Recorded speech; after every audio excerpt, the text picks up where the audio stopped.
Halo semuanya, salamat datang di vlog saya. Untuk video hari ini, saya akan membacakan puisi yang dirangkai dengan indah berjudul Guruku Cahaya Ilmu.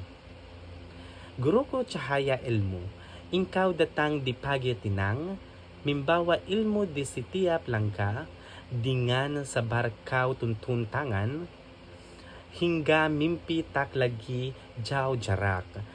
Setiap kata yang kau ucapkan adalah pelita di gelap malam. Mengajarkan bukan hanya pengetahuan, tapi hidup dengan penuh makna.